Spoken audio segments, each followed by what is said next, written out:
जगतपितरौ वन्दे पार्वती परमेश्वर त्रिकालवंदनीय प्रातस्मरणीय पूज्य गुरुवारांचा स्मरण करो तुम्हा सर्वांचा सच्चिस्वरूप शिवाचे स्मरण करो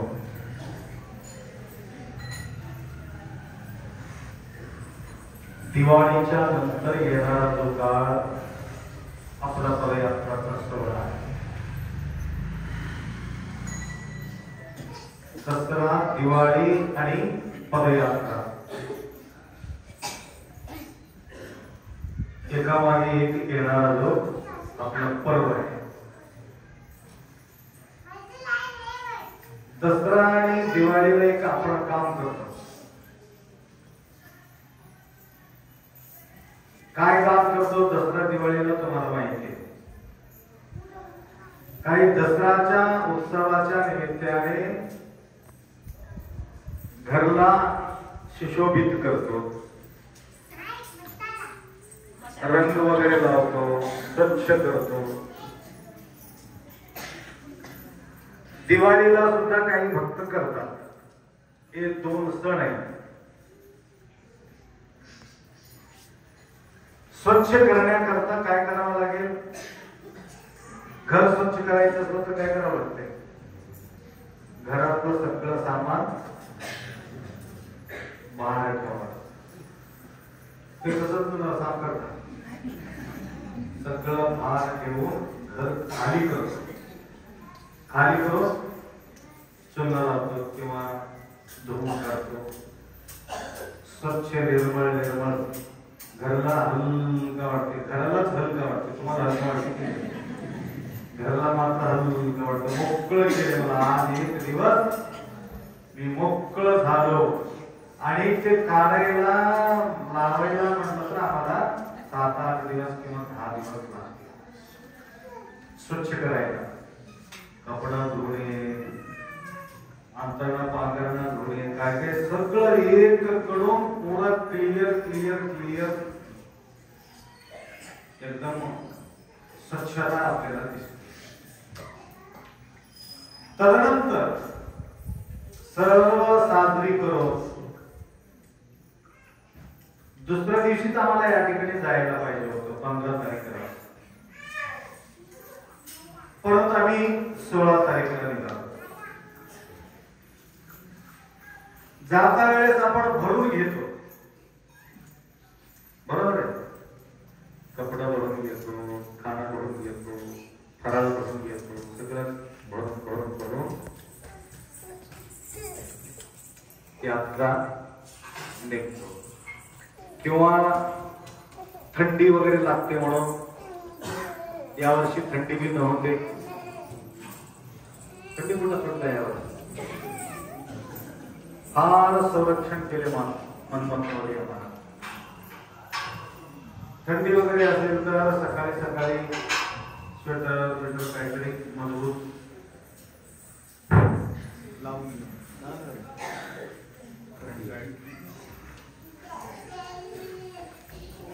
आमच्याजवळ माईक आली की तसंच होतं.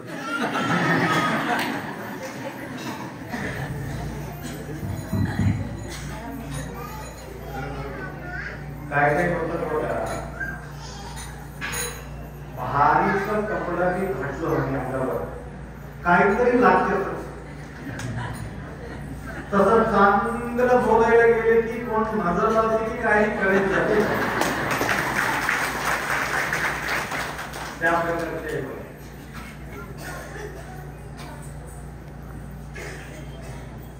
आणि खाली करत करत करत करत कपिलाधार पर्यंत ज्यावेळी गरमी सुटते, स्वेटर काढतो, फाटल्यात चप्पल फेकून टाकतो, एक एक एक एक सोडत सोडत सोडत सोडत कपिलाधार पर्यंत जाऊन सर्व काढून टाकून स्वच्छ आंघोळ करून घेतो. क्लिअर क्लिअर काहीच राहत. हे आहे आपला घराचा शुद्धी आणि आमच्या शरीराचा शुद्धी. घरामध्ये अनेक वैभव भरला असेल परंतु आम्हाला समाधान मिळत नाही. जोपर्यंत आमचं मन स्वच्छ होत नाही, आमचा बुद्धी स्वच्छ होत नाही, आमचे भाव स्वच्छ होत नाही, तोपर्यंत आमचं मन हलका होत नाही. म्हणून घरातील संपूर्ण स्वच्छ करण्याचं काम तुमचं काम आहे आणि तुमचं मन बुद्धी स्वच्छ करण्याचं काम आमचं काम आहे. झाडू मारत मारत मारत मारत कपिला 10 दिवस लागते झाडू मारायला. मनाच्या झाडू बुद्धी मन स्वच्छ करायला 10 दिवस लागते. त्यानंतर हलका वाटते. हे आहे वर्षातून एक वेळ आपला या गाडी सर्व्हिसिंगला दिलं तर गाडी व्यवस्थित 1 वर्ष पर्यंत मस्त चालते.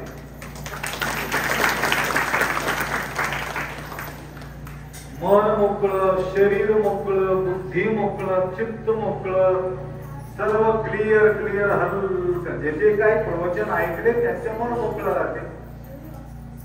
तर तू झोपलेले माणसाला थोडं मन मोकळं राहते. थकून आलेले लोक झोपीत जातात आणि प्रवचन वगैरे त्यांच्या बसलेली काही डोळं लागतात. प्रवचनाच्या वेळेस आमच्या बाजूला बसलेले ते म्हटलं आमचे कीर्तन ठेवा म्हणजे एक माणूस त्याचे नाव घेत नाही. आमचे कीर्तन ठेवा म्हणजे आमच्या प्रवचनामध्ये सडकून झोपले. आखरीपर्यंत त्याला कीर्तन भेटलं नाही आणि अनुभव सांगायला मिळालेले नाही. तर 10 दिवस एकदम क्लिअर होत. काय काही घाण भरलेले ह्या बुद्धीमध्ये सगळं क्लिअर होते. म्हणून आपल्या वर्षातून एक वेळ 10 दिवस गणपतरावजी तुम्हाला सांगितले गुरुमाऊलींच्या सानिध्यामध्ये सेवा करण्याचा संधी तुम्हाला मिळते, ऐकण्याची संधी मिळते. तुम्ही भाग्यशाली आहात म्हणून तुमचं गुणगान केलेले आहे. तर काही मातांचा मी अनुभव विचारला, काय वाटलं, कसं वाटलं. तर दुपारी बोलत होतो मी प्रवचन मुंबईमध्ये. मी जन्म घेतल्यापासून 2 लेकर झाले, आतापर्यंत असा आनंद मी कधी लुटलेला नाही. घराच्या बाहेर पडलेले नाही, ते बाहेर पडल्यानंतर ते आनंद ते लुटलेले. सांगायचं तात्पर्य जोपर्यंत संतांचं सानिध्य सद्गुरूच्या सानिध्य आम्हाला मिळणार नाही. भरपूर बी वैभव असेल घरामध्ये परंतु त्या वैभवामध्ये आम्ही आनंद घेऊ शकत नाही. म्हणून 10 दिवसाची जो यात्रा आहे आपला पदयात्रा एक निमित्त आहे. चलत जाणे एक निमित्त आहे. बॉडी सर्क्युलेशन होते परंतु त्या निमित्ताने अनेक विचार आपल्याला ऐकायला संधी मिळते. म्हणून आपलं उणीव आपण थोडंसं बाजूला ठेवतो. काही किरकिरी होत असलं तर थोडासा कंट्रोल मध्ये येते. कसं वागावं कसं जगावं हे आपल्या लक्षात येते. आणि वाटामध्ये अनेक भक्त तुम्हाला भेटत राहतात. त्यांच्या काय परिस्थिती आहे तेवढ्या परिस्थितीमध्ये सुद्धा तुम्हा सर्वांचा सेवा कोणत्या पद्धतीने ते सेवा करतात तुम्ही प्रत्यक्ष तुम्ही पाहता. आपल्याकडं भरपूर सोयाबीन पिकते, ऊस लावतो, काय काय करतो आणि भरपूर आम्हाला मजुरी मिळते. तिथं मजुरी बी देणारे कोणी नाही, पीक पिकायला तयार नाही, पाणीसाठी तरसले. एवढ्या परिस्थितीमध्ये सुद्धा त्या भक्तांना पाहून आम्हाला सुद्धा फार कळकळ वाटते. तरी एवढं प्रेमपूर्वक मी आत्मेच्या प्रवचनामध्ये तुम्हाला बोलतो. राणीच्या नंतर लागणारा जो घर आहे मजुरी केल्याशिवाय त्यांच्या पोट भरत नाही, शेत नाही, एवढंच घर त्यांना. तरी 2 वर्षापूर्वी कोरोना होऊन तो मालक गेला. तेवढ्या गंभीर परिस्थितीमध्ये सुद्धा म्हटलं करणारे कोणी नाही, तुम्ही एवढं का काम करून घेता असं म्हटलं तर नाही माऊली, आमचं सेवा करणं आमचं धर्म आहे. जोपर्यंत आम्हाला श्वास आहे असणारा व्यक्ती केलेले ते गोष्टी वेगळी, परंतु नसलेले व्यक्ती ज्यावेळी सेवा करतात म्हटलं त्यांच्या दानाला समान दुसरा कोणतीही नाही. तर अशा लोकांच्या सहवासामध्ये आपण जातो आणि त्यांच्या काय परिस्थिती आहे आम्ही लक्षात घेत नाही, परंतु आपण प्रसाद घेऊन जातो. परंतु तुमच्या लक्षात येण्यासाठी तुम्हाला सांगणं गरज आहे. काही ठिकाणी बरेचसे स्वागत, इतकं स्वागत तुम्ही नळेगावला पाहिलं असेल. ते नळेगावच्या माताची काही अगर्भ श्रीमंत माय नाही ते. आम्ही विचार केला एक अर्धा क्विंटल फुल लागला असेल. मी म्हटलं 2-2.5 क्विंटल फुल लागले. आपण म्हटले फुकट दिले काय फुल. ऐन वेळेला ते म्हटले ऐन वेळेला एक माणूस फुल देतो म्हणून आम्हाला धोका दिले. आणि दुसऱ्याकडे आम्ही विचारलो त्यावेळी त्यांनी म्हटलं 7 देतो म्हटलं. तर त्यांनी दिल्यानंतर तो न देणारा माणूस सुद्धा नंतर अर्धा क्विंटल नंतर फुल पाठवून दिले. मला पैसा लागत नाही. पूरा रोडापासून पूरा शिवानंद समाधीपर्यंत शिस्त बोलाचा अंतरून ठेवले. तर ते काही तेच भाजीपाला विकून काम करणारे माणसं गावोगावाला भाजीपाला घेऊन हिंडून पैसा जमा करणारे, पोट भरून देणारे ते माणसं आहेत. तसल्या माणसांनी सुद्धा त्या प्रकारचे प्रतिवर्षी सेवा करतात. तर त्या माऊलीच्या जीवनामध्ये सुद्धा काही परिस्थिती घडलं म्हणून ते निष्ठा सोडत नाही. तर त्यांनाही सुद्धा संतान होते. संतानाचं भाग्य त्यांना मिळालं. त्यांनी संतानाचा अपेक्षा घेऊन आले, त्याला बी मिळायला पाहिजे असं हे आलेपासून पूजा करण्यासारखं आपल्या जीवनामध्ये सुद्धा ते पडायला पाहिजे. तर त्या व्यक्तींना भेटल्यावर आता बघा अजून जे आपण कारखान्याच्या नंतर जे आपण प्रसाद घेऊन कुठेही आम्हाला व्यवस्था होत नाही. वाघोली काहीतरी एक गाव आहे, तिथं पत्राचं एक शट होतं आणि आंब्याच्या झाडाखाली आम्ही बसत होतो पहिले कोंबडा अंतरून घेऊन. आता तिथं जाऊन पाहिलं सिटीमध्ये सुद्धा तसं बांधकाम होत नाही. त्या प्रकारचे बिल्डिंग त्यांनी उभारलेले आहे. त्यांनी म्हटलं आता तुमचं वैभव तुम्ही इथे येऊन पाऊस पडल्यापासून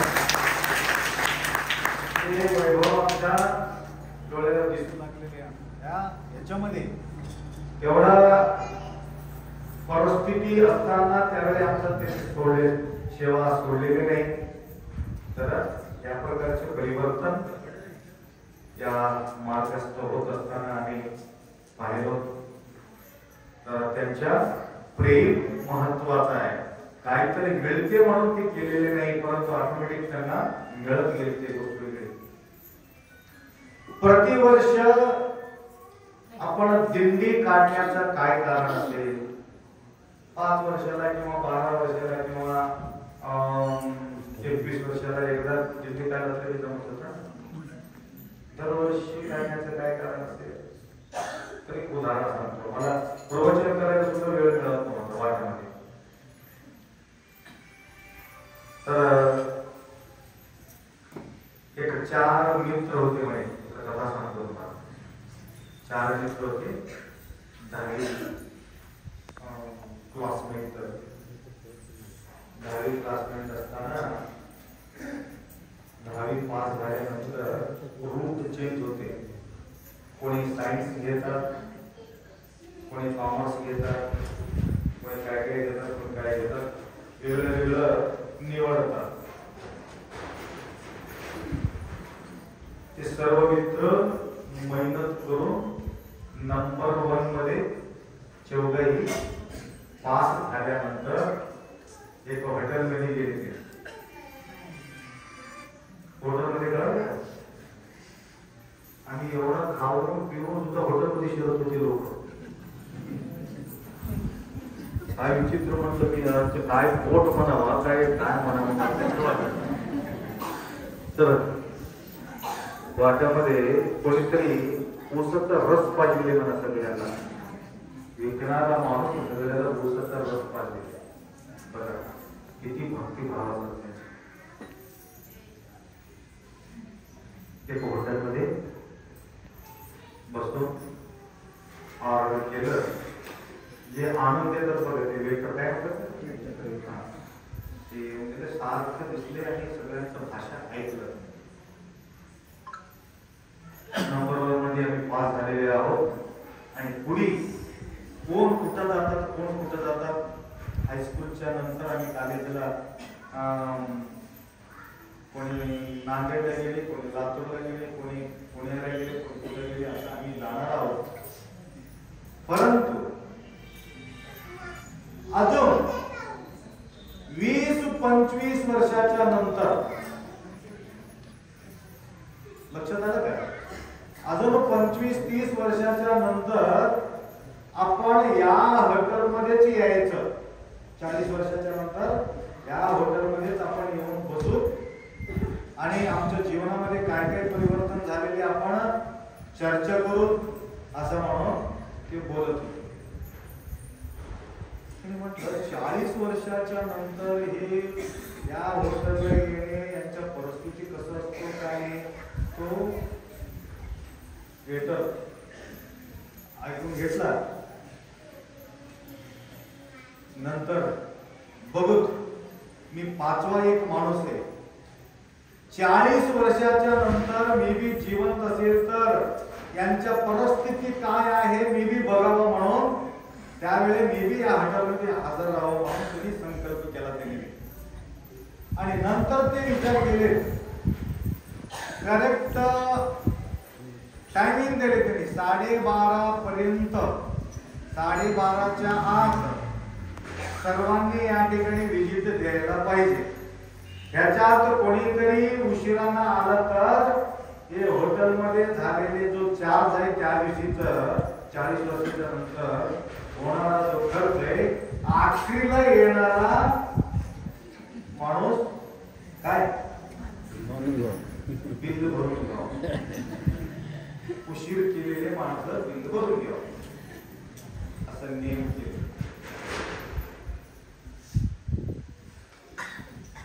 लोटता किती वर्ष लोटले? 40 वर्ष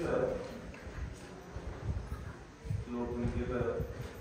तदनंतर 12:30च्या आत 3 व्यक्ती आले, परंतु तिथं हॉटेल परिवर्तन झालं होतं. 5 मंजिल असलेले हॉटेल उभा होतं. येऊन विचार केले, पूर्वीच्या काळामध्ये या ठिकाणी जो हॉटेल होतं ते हॉटेल तेच आहे की काही दुसरा मालक आहे?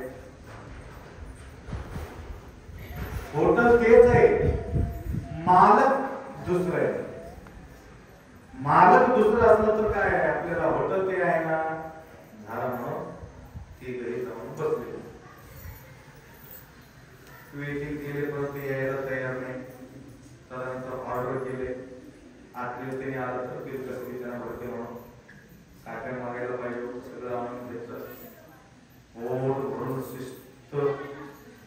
कोणी वकील झालेले होते, कोणी इंजिनिअरिंग झाले होते, कोणी CA झाले होते.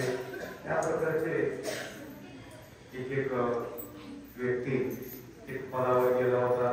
त्यांच्या प्रगतीबद्दल बोलत होते, त्यांच्या प्रगतीबद्दल बोलत होते. आमच्या दिदीमध्ये तुमचं काय चाललंय, तुमचं काय नाही, तुमचं मुलगा काय करतो, मुलं कुठं राहतो, तुम्ही काय करते, तुला तुमचं जमते की नाही की, आणि नवऱ्याचं तुमचं जमते की नाही की, कसं सगळं आमच्या पूर्वी सतत चालू राहते. त्या प्रकारचे तुम्हाला वेगळे किती झाले, बायको आहे की नाही, तुमच्या गोष्ट ऐकते की नाही, सगळं बोलायचं चालू होतं. 40 वर्षाच्या नंतर भेटले ती तिघही.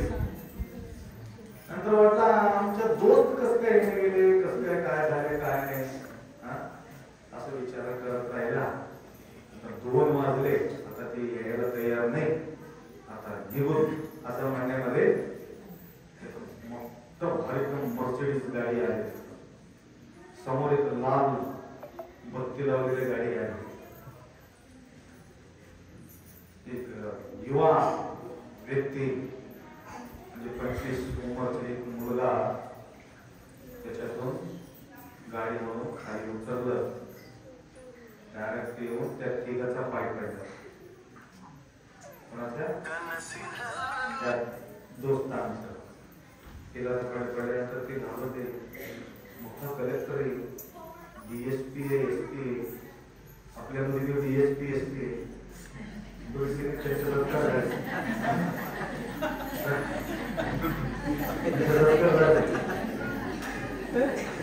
सत्तर किलो आम्ही त्यांचे नाही तर आमच्यावर काहीतरी आळ घेतली म्हणून पहिलेच आम्ही तर तो म्हणाला बिल द्यायला गेले हे लोक नाही, बिल पेमेंट तेव्हा झालेले आहे म्हणून तो वेटर म्हटलं. ते म्हणजे मालक कुठे गेले, त्या हॉटेलचा मालक कुठे गेले? मालकांचा परिस्थिती गंभीर झाला होता. जो सेवा ते करत होता ना त्याला ओळखलं होतं ती माणसाला, हे हॉटेल मी खरेदी घेतलो, मी घेऊन घेतलो तेव्हापासून एवढं प्रगती झालेली आहे, 5 मजली मी बिल्डिंग बांधलेली आहे म्हणून म्हटलं सेवा करणारा माणूस. बिल द्यायचं गरज नाही, हे बिल माझ्याकडून चुकता करणार आहे, बिल द्यायचं गरज नाही. आता तुमचा मी वेट करत होतो, या वेळेला या तारीखला तुम्ही तारीख सुद्धा दिले होते, त्या तारीखला मी वेटिंग करत होतो. म्हटलं तर तो मुलाला विचारला तुम्ही कोण आहे?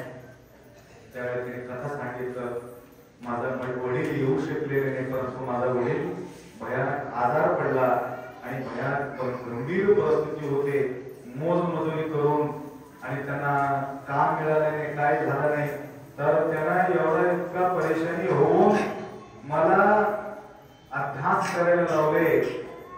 तदनंतर मी मेहनत करून अभ्यास करून मी कलेक्टर झालो, परंतु मी माझ्या वडिलांचा सेवा करू शकलेले नाही. त्यांनी भयानक आजारामुळे त्यांच्या मृत्यू झाल्यामुळे त्यांनी भेटू शकत नाही. माझ्या वडिलांचा एक अपेक्षा होतं, माझ्या जागेवर ते 3 मूर्ती आहेत, त्यांना जाऊन त्यांचं दर्शन घे, माझा दर्शन घेतलेले भाग्य तुला मिळेल. त्या तिघांच्या डोळ्यातून अश्रू गळाले म्हणे. कारण आम्ही प्रतिवर्षी भेटत असेल तर एकमेकांची दुःख समजून घेत होतो, परंतु लंबा प्रवास असल्यामुळं, लांब दिवस लोटल्यामुळं कोणाच्या जीवनामध्ये काय घडलेले आम्हाला पता लागू गेला नाही. आमच्या जोडताला आम्ही तिघं मिळून आम्ही मदत करत होतो, परंतु मदत सुद्धा करू शकले नाही, असं म्हणून त्याला खंत वाटला. एक गोष्ट सांगायचं तात्पर्य म्हणजे आम्ही बी 12 वर्षाला एकदा दिंडी काढत होत्या, परंतु वर्षाला भेटत राहतो. तुमचं काय चाललंय, आमचं काय चाललंय, सगळं बोलते येते आणि दुःख एकमेकाशी समजून घेता येते. म्हणून या पदयात्राच्या माध्यमातून साय होऊ एकमेका बधू कैला असं नाही का म्हटल्याप्रमाणे आनंद आपण लुटलो. कुठल्या प्रकारच्या आपल्याला अडीअडचणी आलेले नाही, परंतु आखरी बघा वाटात आम्हाला पाऊस लागला असेल तर किती परेशानी होत होती. तर इथं जाऊन मुक्काम केल्यानंतर बसायला काय मला, परंतु जागा आम्हाला भेटले त्या ठिकाणी. तर रात्री 2 वाजता येऊन दरवाजा ठोकू लागले लोक, डोंगरावर झोपलेले लोकांना एवढा त्रास झाले, परंतु आपले लोक ते कवळत काढायला तयार नाही. त्या ठिकाणी जागा बी नाही. पूर्ण वरच्या मध्ये घरचे झोपले होते. महाभारताच्या युद्धामध्ये ज्यावेळी लोक पडून होते त्या प्रकारच्या आपल्या मठावरती जिवंत पडून होते. ते मड पडले होते तेव्हा आपल्या मठाच्या छतावर तेवढं लोक पडले, पाऊस सुद्धा ठेवायला जागा नाही. खालची मजली वरची मजली संपूर्ण टोटल गच्ची भरलेले होते. तर या वर्षी सुद्धा काही भक्तांना कळून चुकलं, या ठिकाणी आश्रय झालेले आम्हाला आनंद झाला म्हणून बरेचसे अन्न क्षत्र आणि छत्र दोन त्या ठिकाणी आम्हाला किती लोक जेवले. वाटणारे थकलेले नाही, तेवढं पब्लिक धावून धावून धावून धावून येऊन प्रसाद घेऊन समाधानकारक कुंटलचे कुंटल शिजून गरमागरम. आता येत्या वेळेस सुद्धा एक भोवणी वरण होतं, एक भोवण भाजी होती, एक भोवणी शिल्लक. तरी सुद्धा 12 वाजेपर्यंत, काल रात्री 12 वाजेपर्यंत प्रसाद घेतले लोक, रुद्राक्षी विकणारे हॉटेलचे लोक, सगळं तिथं अशा प्रकारच्या प्रसादाच्या व्यवस्था आपण त्या ठिकाणी पाहिलो. आणि हे बघा कुठल्या प्रकारचा नियोजन नसून कोणाला न सांगता सगळं काम झालेले होते.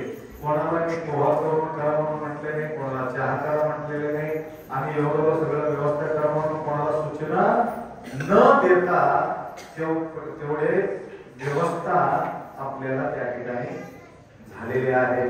तर हे सर्व करून घेणारे कोण आहे? गणपत माऊली, साक्षात गणपत माऊली आमच्या सोबत आहे. म्हणून कुठल्या प्रकारच्या आम्हाला कमी पडलेले नाही, कमी पडणार बी नाही.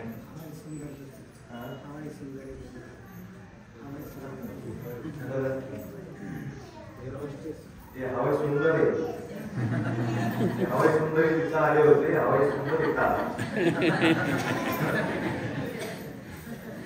तर शिवलिंगरावची आठवण करून दिले. एअरपोर्ट मध्ये हवाई सुंदरी राहतात. हवाई सुंदरी म्हणजे सेवा करणारे, तुम्हाला सूचक देणार आहे, आणि बेल्ट लावून घ्या, आणि मोठी आजाराकडे प्लास्टिक धरून घ्या, या पद्धतीने राहावा, आणि एरोप्लेन चालविणारा माणसाचं नाव हे आहे, असा या प्रकारे सांगणारे बेंगळुरूला जाते आमच्या समाजाची आहे. इतकं सुंदर इंग्लिश मध्ये बोलले. त्याला मी विचारलं, माय तुला कसं वाटलं? एरोप्लेन बरं वाटलं की काही आमचे दिल्ली बरं वाटला? लाख पटीनं तुमचं दिल्ली बरं आहे. 1000 पटीनं नाही, लाख पटीनं असाच दिल्लीमध्ये मला सेवा करण्याचा संधी मिळू दे म्हणते. तर त्यांनी सुद्धा चलत माऊलीपर्यंत त्यांनी आलेले. सांगायचं तात्पर्य, हेलिकॉप्टर मध्ये तेवढा आनंद नाही, एरोप्लेन मध्ये तेवढा आनंद नाही, आपल्या या दिल्लीमध्ये तेवढा आनंद लुटण्यासाठी ते धावून आलेले. खाली बसलेले माणसं काय विचार करतात? एरोप्लेन मध्ये बसून गेलो तर कसं होती? एरोप्लेन मध्ये बसलेले माणसं काय विचार करतात? आम्ही खाली दिल्लीमध्ये गवत जावं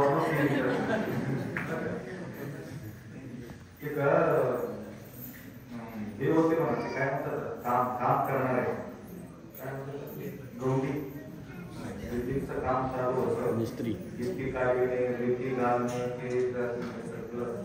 हा? कोण मिस्त्री मिस्त्री मिस्त्री वेगळं गवणी आणि त्याच्या पत्नी पतिदेव दोघेही काम करत होते. दुपारीची वेळ होत, ऐकलं का ना? एकटीच ऐकून काय काम करत होते आणि दुपारीचे 1 वाजता इंटरव्ह्यू सुटते. दुपारीचे जेवण 7 मजलीवर एक माय तिथं वरून एक बाई ते खाली बघत होते. तिथं काय काय चाललंय काय नाही. 7 मजलीवर माणूस कोण बाई होते, काही एसी मध्ये राहणारे बाई वर बघितलं नाही. कोण काम करणारा कोणते माणूस वर बघितलं, त्यांनी खाली बघितले. तर नवरा बायको ते कोणाचा इंतजार करू लागले? नवऱ्याचा इंतजार करत होते. ते वरी 7 मजलीवर बसून नवऱ्याचा इंतजार, आपली सोडून नवरा यायला पाहिजे होता आणि त्याला वेळच मिळत नव्हतं बायकोला बोलायला. तर वाट बघत होते. नंतर वाट बघत खाली बघितले. आता हे गिट्टी साफ केले नाही, कंकरच्या ठिकाणी तिथं गाडी नाही, पलंग नाही, काय साफ केले. बस म्हणलं त्या बायकोला, बस तुम्ही बसा म्हणले त्याला. दोघे बसले. काढली बुट्टी. पहिले कपड्यामध्ये बांधून घेऊन जात होते रोटी, भाजी वगैरे सगळं, वांग्याची भाजी, चटणी वगैरे सगळं लावून घेऊन जायचं. 7-8 रोटे होते. बायको 4 रोटे खायचं आणि 4 रोटे खायचं. मजबूत लोक काय, कमी कमजोर लोक दोघंही बसून हो त्याने बघू झाली. त्याच्या पोटात ते सुपट आहे, त्याच्या बघून आणि नवरा बायकोचा प्रेम म्हणलं, अहो तुम्हाला फार भूक लागला असेल, पहिले तुम्ही खावा म्हणून घास करून त्याच्या मुखामध्ये ठेवले म्हणजे. पत्नी देव म्हणाला, तुला जास्त भूक लागला असेल, घरामध्ये बी काम करावं लागते, इथे बी काम करावं लागते, तू खा म्हणून त्याला घास काढून त्याच्या मुखामध्ये. त्यावेळेस त्यानं म्हटलं, वरच्या मजलीवर असलेले माणूस ते बाई त्या बिल्डिंगला हडगा लावले. पुढच्या जन्मामध्ये त्या गवणीचा बायको होऊन मला जन्म द्या म्हणून म्हणते.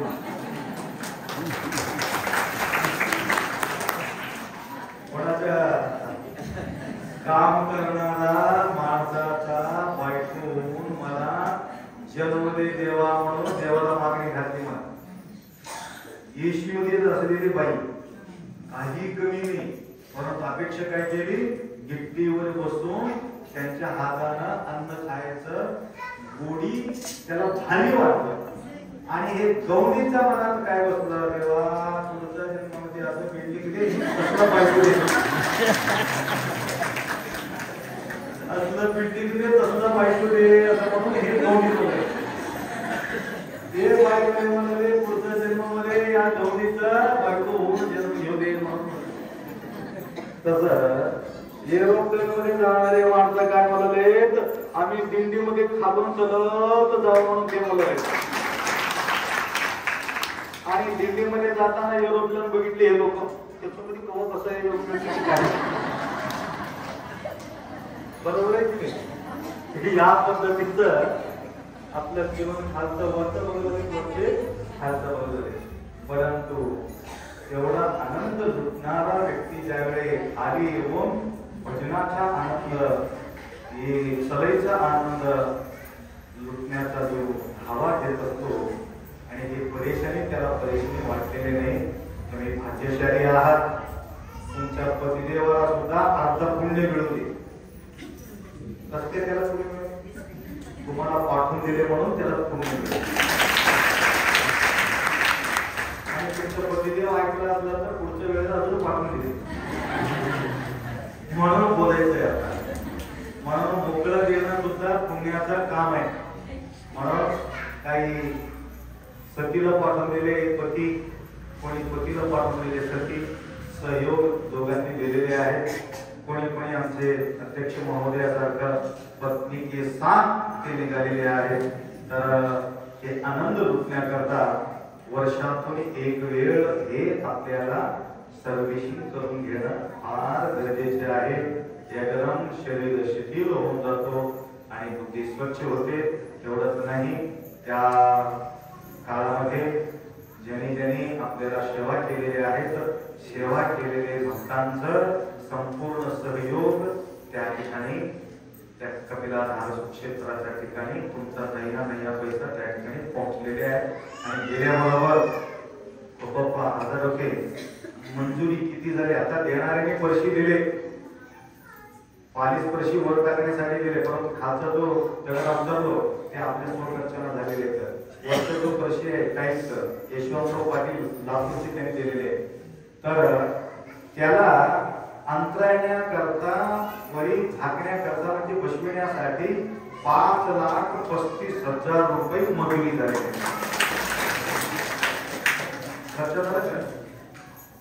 आणि तुम्ही सगळ्यांनी मिळून दिलेले पैसा 5.5 लाख रुपये झालेले. दक्षिणा म्हणजे अजून 15,000 रुपये मला दक्षिणा मिळाले एक्स्ट्रा. तर एवढा मुक्त भावनानं सेवा भजनकरी मंडळी, सेवाकरी मंडळी, एक नया पैसा तुम्हाला देणं होत नसला तरी सुद्धा हे संगीताची सेवा तुम्ही केल्यामुळं तेवढं लोकांनी त्या ठिकाणी आप्पाच्या जोडीमध्ये चालले तुम्हाला 500 रुपये दिले. नाहीतर हे माझं कधी जो गव्हर्नमेंटमध्ये पैसा चालले, पण त्यांच्या नावानं आमच्या गव्हर्नमेंटमध्ये तर हे धन संग्रह झाल्याशिवाय आपल्याला छत्र मिळत नव्हतं, आश्रय मिळत नव्हतं. बरेचसे महाराष्ट्राच्या लोकांचे निधी घेऊन जातात, वाऱ्यावर सोडून देतात. कुठं झोपावं, कुठं उठावं, काय किती परिस्थिती आहे. लाखो पब्लिक उघड्यावर पडून होते, कुठेही आश्रय मिळाल्याने आखडून गेले. काही लोक रात्रभर त्या वाऱ्यामध्ये, त्या पावसामध्ये, त्या थंडीमध्ये, भयानक वारा बी होतं, पाऊस बी होतं, थंडी बी होतं, परंतु गरमागरम खायला मिळाले, गरमागरम बसायला मिळाले. आलं का लक्षात? म्हणून कधीतरी अशा घटना घडतो, परंतु हे किंमत आपल्याला हे पाऊस पडल्यानंतर आपल्याला कळते. डोळ्याचा किंमत डोळ्यात गेल्यानंतरच, दाताचा किंमत दात पडतानाच, कानाचा किंमत कान बंद झाल्यावरच. जोपर्यंत चालू आहे तोपर्यंत किंमत वाटत नाही. म्हणून कधी कधी मनमोहन स्वामी आमची किंमत कळण्यासाठी तसं नाटक ठेवतो, माहितीये का? ऑटोमॅटिक किंमत कळावं म्हणून. तुमच्या लक्षात आलं असेल की ह्या शास्त्राचा किती आपल्याला सगळीकडे आम्हाला सगळं व्यवस्थित होते, परंतु तिथं गेल्यानंतर आम्हाला फार अवघड आहे. असं तर सर्वांनी भरपूर सहयोग या ठिकाणी दिलेले आहेत. संतोषरावजी हजारे यांनी आपल्या 10-15 दिवसासाठी गाडीचं व्यवस्थापन करून पाठवून दिलं. आणि आपण जमा केलेले पैसा डिझेलला पुरत नाही, तर त्यांनी तेवढा मोठा सेवा तिथून नारायणखेड तालुक्याहून सती आणि लेकराला दोघांना देऊन पाठवून दिले.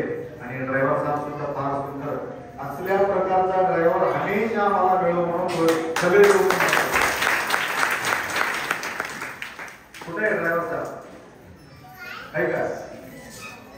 तर फार सुंदर सहयोग त्यांनी दिलेले आहेत. आणि भजन मंडळी सुद्धा भरपूर आमचा सेवा केलेली. इकडे सर्व तारीफ करत होते 2 वर्षापासून. मराठीवर 2 वर्षापासून यांचा तारीफ करत होते. तर तिथं थांब म्हणजे तिथं थांबव, तिथं यावं, परंतु काय काय ठिकाणी गावामध्ये माणसं जायला तयार तसं गाडी चालत जाईल म्हणून त्या ठिकाणी भात दिलं.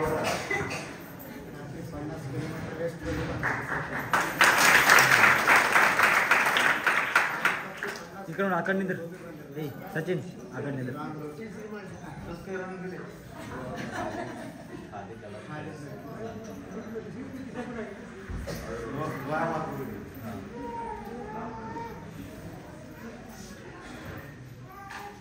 पन्नास किलोमीटर लांब जाऊन 50 किलोमीटर अजून वापस आलेले, तरी सुद्धा 2 वर्ष केलेले फिटच केलेले. तर आमचे बसलेले माणसं भयानक नाराज. 100 किलोमीटर म्हणजे बसून बसून चलणं बरं होतं, पण बसणं लई अवघड.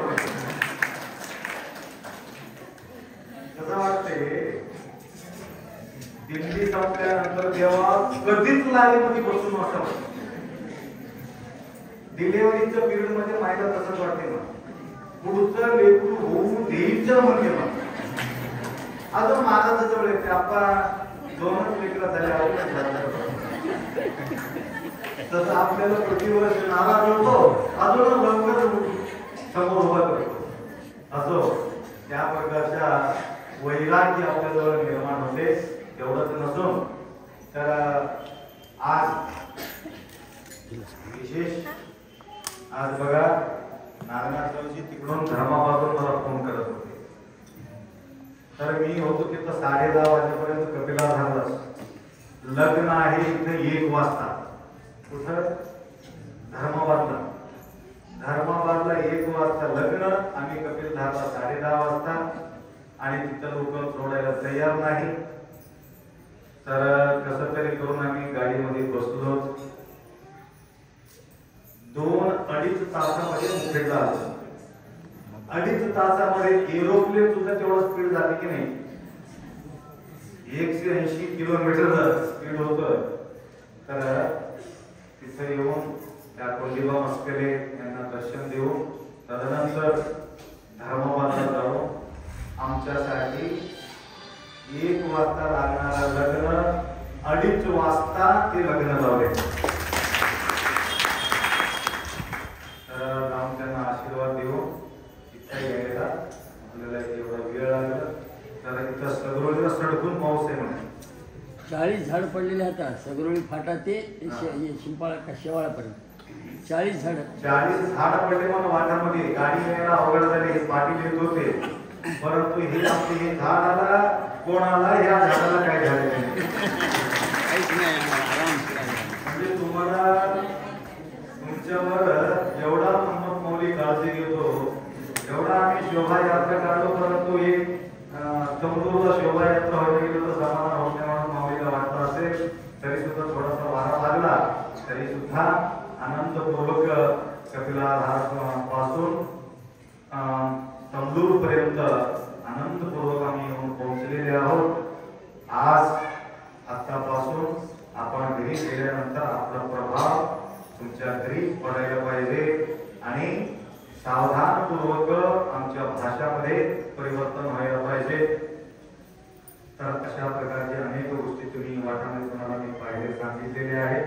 तर या मंगलमय प्रसंगी नागनाथरावजी तुमच्या दर्शन घेण्यासाठी आपण कपिलाधार पासून पर्यंत चालत गेलेले भक्तांचं दर्शन होईल म्हणून तेवढा आवाज करून इथपर्यंत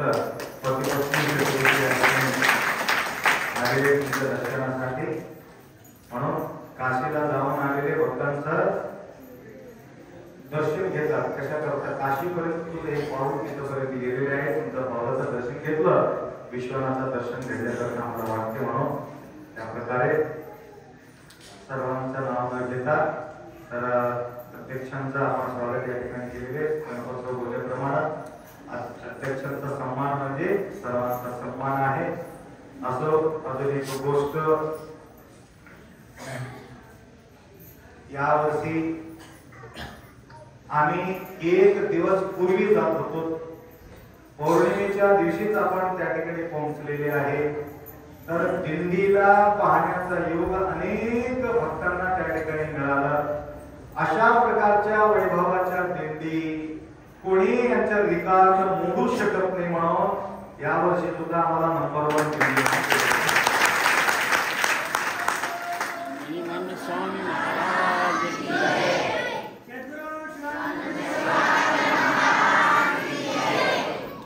टोटल पोलीस अधिकारी लोक मठाला येऊन प्रसाद घेऊन जेवण करून गेलेले आणि तिथपर्यंत ज्या ज्या ठिकाणी पोलीस थांबले होते तिथपर्यंत गाडीमध्ये अन्न भरून तिथपर्यंत जाऊन त्यांच्या सेवा केलेल्या आहे.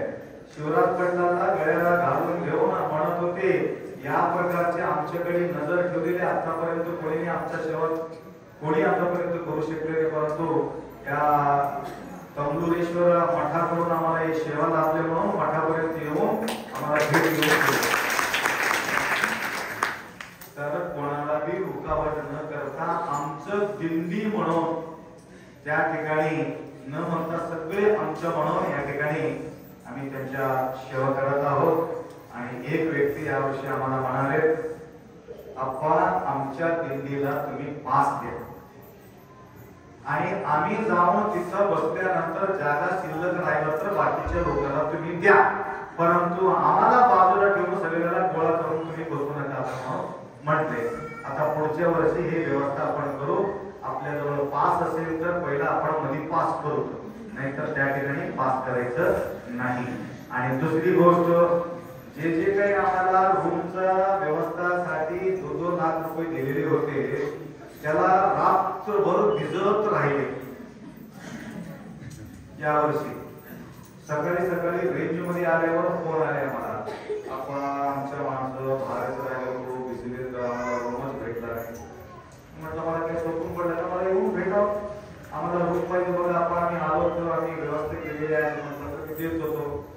ठीक आहे, पुढल्या वर्षी सावधान लक्ष्मणरावजी, पुढल्या वर्षी ज्यांनी रूमचा व्यवस्था केलेली आहे त्यांना पहिला रूम द्यायचा, ज्यांनी 1-2 लाख रुपये दिलेले.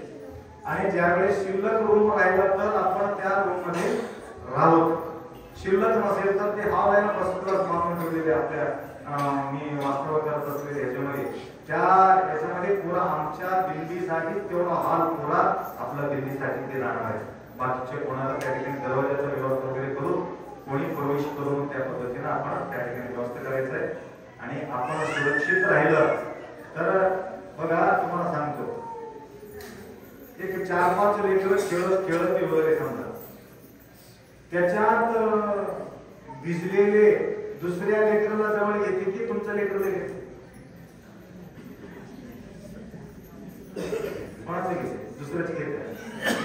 तसं हे आमचं लेकर आम्हीच घेतो, भिजणारे भिजत. नंतर त्याला घेऊ, जागा असलं तर नंतर त्याला घेऊ, परंतु पहिला मान तुम्हाला त्या ठिकाणी मिळणार आहे.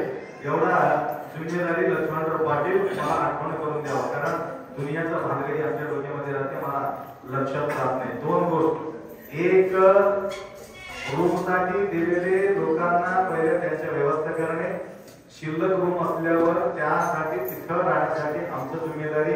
आणि ज्यावेळेस आपल्या हॉलमध्ये या लोकांना जागा भरती झाल्यावर खाली वगैरे वरी वगैरे शिल्लक असतो तर बाकीच्या भक्तांसाठी वरचा व्यवस्था खालचा व्यवस्था राहतील. तर या मंगलमय प्रसंगी भजन मंडळी अनेक प्रकारच्या काही तुम्हाला त्रास वगैरे झाला असेल तर त्यांनी त्या दिवशीच त्यांनी माफी मागितलं. आणि रागाच्या पोटी आणि कोणाला काही काही बोललेली असते, राग म्हणतात, कधी कधी ढकललेली असतो. माता मंडळीला सुद्धा ढकललेले असतात. कशा करतात? गुरुमावळीचा शोभा वाढविण्यासाठी त्यांची एक प्रकारची तळमळ असते. म्हणून आपला दिंडी नंबर 1 यावं म्हणून एक तळमळ असते. यावर्षी नवीन नवीन आल्यामुळं भजन करत करत दर्शन घेऊन किती म्हणून दर्शन घेतले त्या येणाऱ्या काळात आपल्या दिंडीत असलेले कोणीही दर्शन घ्यायचं नाही. आणि आपण सेंटर मध्ये मी दर्शन देणं, आखरीला दर्शन घ्यावं तरी दर्शन म्हणून तुम्हाला वाटत असेल तर 3-3 तास 5-5 तास त्या ठिकाणी बसून राहिलो मी, 6-6 तास बसून राहिलो, उठलंच नाही. एकदा हो दे सगळ्यांचं दर्शन म्हणून. तर महाराज म्हणाले मला तिथं थोडं रेस्ट करावं म्हणून गेले की येऊन दरवाजे ठोकले, खाली बसले की परेशानी होते, वर गेले की तुझं दरवाजे ठोकतात. म्हणून खाली बसणं अवघड आहे, वर जाणं बी अवघड आहे. म्हणून कंटिन्यू मध्ये मला बसून त्या ठिकाणी राहावं लागतं. तरी सुद्धा तुमचं सर्वांचं सहयोग मिळालं. आणि प्रतिवर्षीप्रमाणे यावर्षीही प्रकाशराव मारुतीराव जागे यांच्याकडून प्रसादाचा व्यवस्था या ठिकाणी होत आहे. तर त्यांनाही सुद्धा गुरुमाऊलीचा आशीर्वाद निरंतर त्यांना देवो.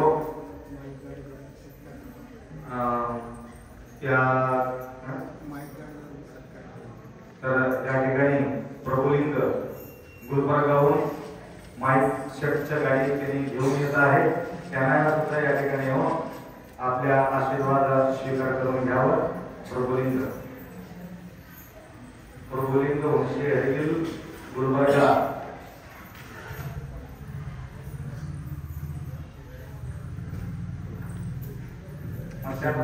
माझ्याकडे नोट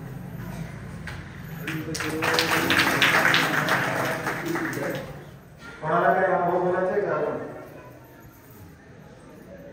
भरपूर वेळ झालेली आहे, प्रसादाचा वेळ आहे आणि ज्या वेळेला आपल्याला प्रत्येक दिवस एक एक व्यक्तीचा अनुभव ऐकत गेलं तर सुद्धा पण आपल्याला ऐकल्यासारखं वाटते तसा अनुभव आपण घेत राहू एवढा अपेक्षा करतो.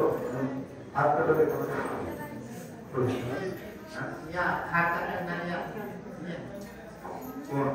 आता या दिंडीमध्ये अजून एक नवीन पाहिलं आता कमजोर आल्याबरोबर एक विशेष वाटलं आणि आम्ही कुछ कम नाही आहे म्हटल्याप्रमाणे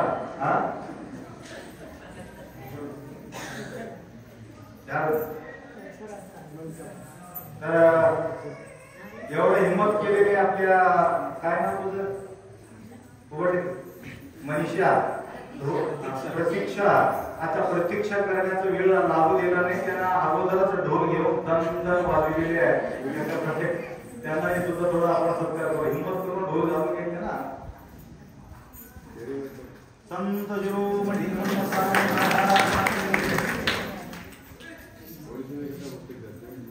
हा करला